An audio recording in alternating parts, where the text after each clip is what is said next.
안녕하세요. 저는 아이맵 데이터 팀에서 데이터 엔지니어로 일하고 있는 김지호라고 합니다. 반갑습니다.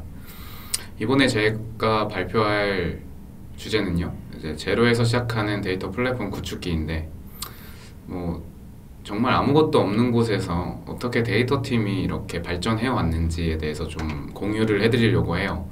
그래서 저는 이번에 목차를 한번 보게 되면, 이제 현재 지금 아이맵 데이터 팀이 어떤 데이터 플랫폼으로 운영하고 있는지를 설명해 드리고요.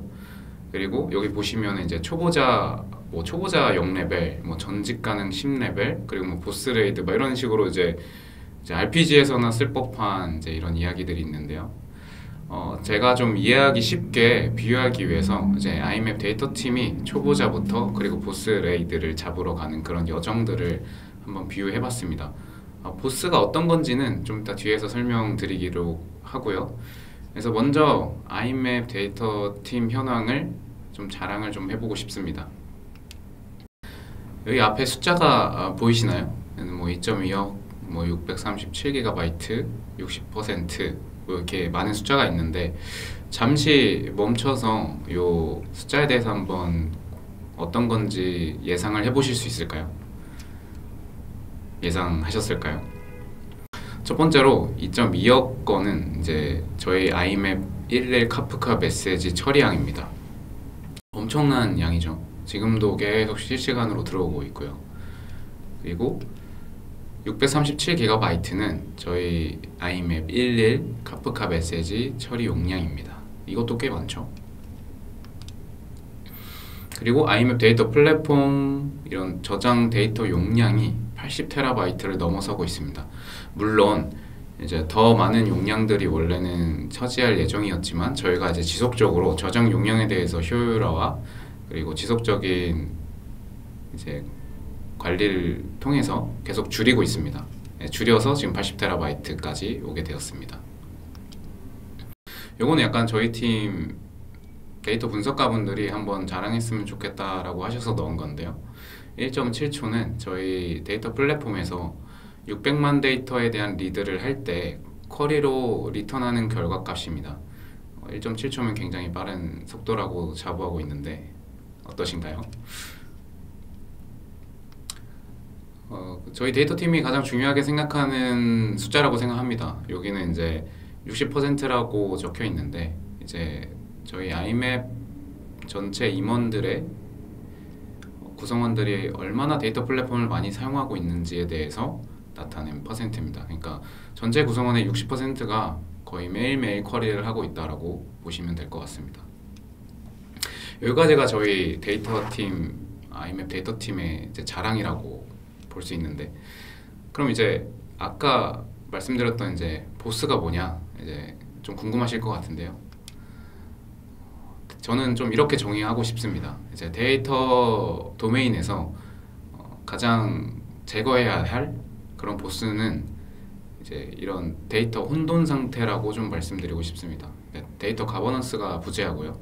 그리고 데이터 품질 이슈가 항상 생기고, 이제 서로 이제 데이터들이 통합되지 못하며 이제 사일로 현상을 가지게 되는 이런 상황들을 좀 말하고 싶어요. 데이터 리터러시도 있고요. 이제 메타데이터 관리도 문제도 있었고요. 그럼 이런 보스들을 저희 아이맵 데이터 팀에서는 어떻게 시작을 했냐? 정말 제가 처음에 데이터 팀으로 들어왔을 때 정말 아무것도 없었습니다. 초보자가 막 이제 시작한 것처럼 무기도 없고 장비도 없고 레벨도 0으로 시작하는 그런 상황이었습니다. 2022년, 2023년이 그랬죠. 그러다 보니 이제 아이맵이라는 이런 조직 자체가 이제 데이터 팀 그리고 데이터 문화 모두 처음이다 보니 굉장히 어려운 상황이었죠. 심지어 저희 구성원들 모두가 이제 모두 2년 미만의 경력을 가지고 있었습니다. 모두 주니어로 이루어져 있었죠. 그래서 상황을 보니까 데이터 플랫폼이 그게 뭔데요? 이제 이런 이제 아이맵의 다른 구성원들은 데이터의 중요성과 그리고 데이터 플랫폼이 왜 필요한지가 사실 공감대가 없었습니다. 그러다 보니까 이제 저희가 이제 데이터 분석에 필요한 그런 환경조차도 이제 단순 프로덕션 DB에 이제 데일리로 스냅샷을 한 이제 스테이징 DB만 존재했고요. 이런 곳에서 이제 분석 쿼리를 날려서 저희가 필요한 데이터를 얻어야 되는 상황이었습니다. 그러다 보니 이제 데이터가 너무 커지면 이제 이런 스테이징 DB에서는 돌아가지가 않았습니다. 그래서 이제 데이터가 굉장히 큰 것들은 이제 저희가 맥스튜디오를 이제 사달라고 부탁을 드려서 이제 그런 로컬에서 처리하는 방향으로 이제 계속 해왔습니다. 그래서 이제 이렇게 아키텍처를 보여드리면 실제 프로덕션 DB가 있고요. 그리고 이제 아까 말씀드린 스테이징 DB, 그리고 저희가 분석하고 서빙하는 레이어에서는 이제 맥스튜디오로 간신히 돌리는 그런 상태였죠. 그래서 보시면 이제 여기서 어드민 스태츠라는 게 있는데, 이런 것도 이제 프로덕션에 직접 붙어서 이제 저희 어드민 페이지에서 실제로 볼 수 있는 통계들이나 이런 이제 분석 데이터들인데, 저희 데이터 팀에서 만든 건 아니었습니다. 그러다 보니까 이제 굉장히 어려웠죠. 이런 상황이다 보니까 이제 KPI 지표를 굉장히 서빙하기가 어려웠고, 그럼 이제 우리가 이걸 어떻게 해결하냐? 그래서 이제 첫 무기를 이제 장만을 하기 시작했습니다. 그래서 보시면 이제 첫 데이터 파이프라인의 도입을 이제 시도를 했고요.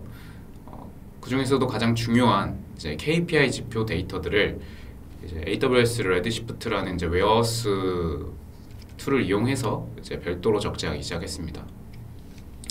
그리고 처리 단계 확장성하고 사용성을 위해서 이제 S3 메달리온 아키텍처를 사용해서 저희가 이제 이런 아키텍처로 진행하게 되었습니다. 그래서 보시면 여기서 나름 그래도 카탈로그와 가버넌스들을 오픈소스 데이터 허브라는 걸로 적용해서 마련을 했고요.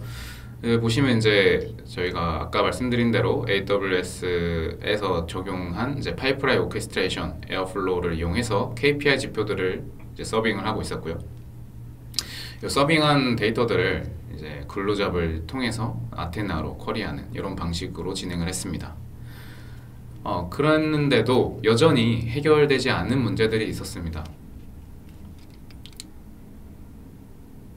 그게 뭐냐, 이제 저희가 이렇게 앞에서 간신히 KPI 지표 대시보드를 위한 데이터들을 서빙을 했는데, 여전히 이 데이터들의 누락과 그리고 이미 인지한 순간부터 할 수 있는 그런 데이터들의 정합성, 그리고 이런 것들이 지속적으로 변경사항들이 저장되지 않았던 이런 문제들이 있었습니다. 그래서 이제 그럼 이걸 어떻게 해결하지? 할까 생각하다 보니 그러면 이제 이 변경사항들을 모두 캡처할 수 있는 이제 빈로그 기반의 CDC를 도입하게 되었습니다.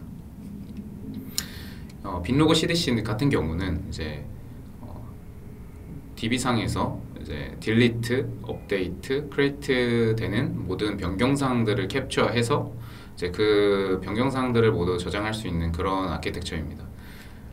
그래서 이제 아까 맥스튜디오를 사용한다고 했었는데, 이런 부분들도 모두 통합을 하게 되어서 AWS 데이터 처리 통합 아키텍처를 도입하게 되었고요. 그래서 ETL 파이프라인도 고도화해서 이와 같은 이제 아키텍처를 가져가게 되었습니다. 여기서 이제 더 이상 맥스튜디오를 사용하지 않죠. 그래서 이제 실제 프로덕션 DB에서 이제 바이너리 로그라고 하는 이제 이런 로그 파일들을 이제 직접 읽게 되었습니다. 그래서 EC2에서 AWS EC2에서 SQL 애플리케이션이라는 이제 라이브러리를 사용해서 이런 데이터들 변경 사항들을 모두 실시간으로 이제 키네시스 데이터 스트림, 그리고 이 키네시스 데이터 스트림으로 받은 데이터들을 다시 S3로 내리게 하는 이제 데이터 파일 호스를 사용해서 이제 처리하게 되었고요. 그리고 ETL 같은 경우는 저희가 이제 변경 사항들을 데이터 파일 호스에서 내릴 때 이제 람다라는 이제 아키텍처를 사용해서 이제 즉시 변환할 수 있게 만들었습니다.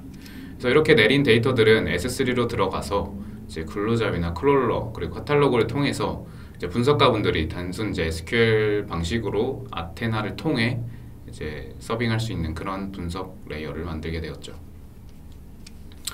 그래서 많은 개선을 이루었습니다. 그래도 이제 안정적인 이제 전사 비즈니스 KPI 대시보드를 서빙할 수 있게 되었고요.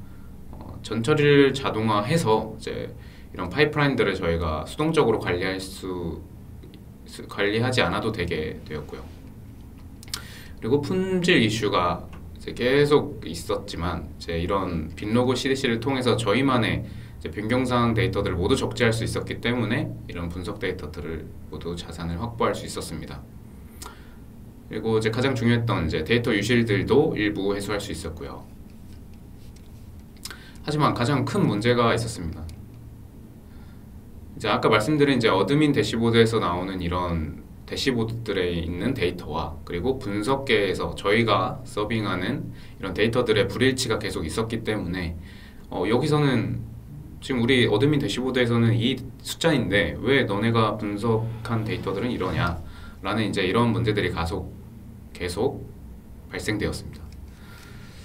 그리고 또 이제 케이스별로 이제 데이터 파이프라인이 구축되어 가지고 데이터 요청에 대한 빠른 대응이 불가했습니다. 왜냐하면 지금도 일부분에 대해서만 적용했기 때문에 이런 데이터가 필요한데 어떻게 볼까요? 라고 하면은 이제 그때부터 데이터 파이프라인을 다시 시도해야 되는 그런 문제가 있었습니다. 그리고 연계해서 이렇기 때문에 저희가 인지한 순간부터 데이터를 이제 누락이나 유실에 대해서 방어할 수 있었기 때문에 이제 방어하지 못한 데이터들은 모두 다 누락이 되고 있었죠. 그리고 이제 분석가분들도 SQL 이외의 도구로는 이제 분석을 하기가 어렵기 때문에 이제 SQL로는 좀 한계가 있었죠. 그래서 이제 우리가 이제 보스 이런 데이터 혼돈 상황에서 이제 우리가 어떤 걸 잡아가야 되냐라고 했을 때 이렇게 가장 중요한 진짜 원인이 무엇이냐 좀 정리를 해봤습니다. 데이터 품질이 보장된 데이터 에셋이 필요했고요. 이제 IMAP 레거시 환경을 고려한 유연하고 높은 커버리지의 데이터 수집 플랫폼이 필요했습니다. 이제 데이터를 저희가 따로 인지했을 때부터 이제 수집하는 게 아니라 이제 모든 상황들에서 커버리지를 할 수 있는 그런 수집 플랫폼이 필요했습니다. 그리고 이제 데이터 분석과 데이터 엔지니어가 계속해서 이제 종속되는 그런 상황들이 있었습니다. 이제 이 데이터 필요하면 이제 데이터 엔지니어가 데이터 파이프라인을 만들고 그리고 다시 그 파이프라인 만든 데이터를 가지고 이제 데이터 분석가가 이제 필요한 데이터들을 뽑아내기 시작했는데 이러다 보니까 데이터 분석가는 데이터 엔지니어를 계속 이제 요청해야 되는 상황들이 있었고요. 네. 그래서 이런 상황들 때문에 이제 ETL 그리고 어널틱스 서빙하는 이런 전체 프로세스에 대한 효율성들이 가장 필요해서 이렇게 요소들을 고려하게 되었습니다. 이렇게 정리하다 보니까 결국 통합적으로 저희가 데이터의 생산과 수집 그리고 가공, 활용 플로어에 대한 이런 데이터들이 가장 중요했죠. 그래서 이번에 저희가 도입을 할 때 가장 중요하게 생각했던 거는 이제 데이터 출처를 통합하는 거였습니다. 왜냐하면 이제 데이터 품질을 저희가 컨트롤할 수 있으면 어디서 왔는지 그리고 어떻게 저희가 이걸 관리할 수 있는지 컨트롤이 가장 중요했습니다. 그래서 단일 진실 공고번을 가장 중요하게 생각해서 구축하기로 했죠. 또한 이제 변경 이력들을 모두 포함하고 DB 트랜잭션들에 대한 데이터들을 모두 커버할 수 있는 그런 CDC가 필요했고요. 누락과 중복이 없어야 되고 변경 순서 또한 이제 보장되어야 됐죠. 그러다 보니 이제 최종적으로 저희가 이런 데이터 플랫폼 아키텍처를 가지고 가게 되었습니다. 그래서 보시면 이제 프로덕션 DB에 대한 거의 모든 거의가 아니죠. 완전한 이제 커버리지를 갖게 되었습니다. 그래서 데베지움이라는 이제 커넥터를 사용해서 이제 빈로그에 있는 모든 변경 사항들을 캡처하게 되었습니다. 그러다 보니 저희가 따로따로 이 데이터가 필요해요라고 할 때마다 이제 가져가는 게 아니라 이제 DB 전체에 대해서 가져갔기 때문에 이제 이미 준비된 상태가 되는 거죠. 그래서 이런 거를 이제 MSK 이제 가장 안정성 높은 MSK로 가져가게 되어서 다시 컴플런트 커넥터를 통해서 S3로 내리게 되었습니다. 그리고 이거는 이번에 추가된 건데요. 이제 이벤트가 이제 저희 IMAP DB뿐만 아니라 이제 SDK에서 발생하는 외부에서 발생하는 그런 데이터들도 있는데 이런 것 또한 모두 이제 저희가 누락 없이 가져가야 되는 상황이 있었기 때문에 이러한 데이터들도 모두 이제 MSK로 받아서 다시 S3로 내리는 이제 S3라는 이제 데이터 스토리지를 모두 통합하게 되었습니다. 그래서 이런 모든 통합한 데이터들을 이제 데이터브릭스라는 데이터 플랫폼을 이용해서 이제 저희만의 이제 브론즈 레이어 그리고 실버 레이어, 골드 레이어까지 이어지는 이런 데이터 레이크, 데이터 웨어하우스를 만들게 되었습니다. 그러다 보니 이제 분석가분들도 이제 이 데이터 플랫폼, 데이터 브릭스라는 플랫폼 안에서 모두 데이터 엔지니 없이 이제 필요한 데이터들을 모두 서빙할 수 있게 되었고요. 그러다 보니 이제 외부 데이터들도 모두 누락 없고, 그리고 이제 데이터 분석가분들도 이제 품질이 보장된 그런 상황 속에서 이제 지속적으로 나갈 수 있는 그런 데이터 플랫폼 상황이 만들어지게 되었습니다.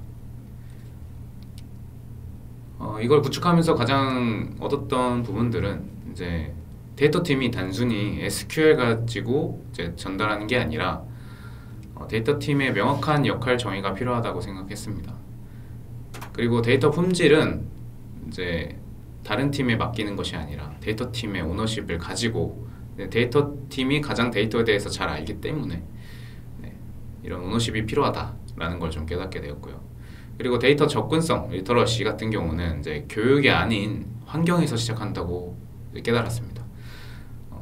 교육을 아무리 많이 한다고 해서 직접 하는 거와 정말 다르죠.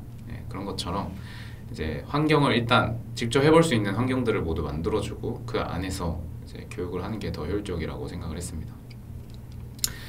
그리고 이런 데이터들의 자산의 가치를 제대로 알려면 결국은 이제 정보의 질과 이제 바로바로 전달할 수 있는 적시성에서 나온다고 생각하게 되었습니다. 네, 이런 이제 많은 것들을 좀 얻었는데 여전히 아이맵은 보스를 잡지 못했습니다. 아직 갈 길이 좀 멀다는 거죠.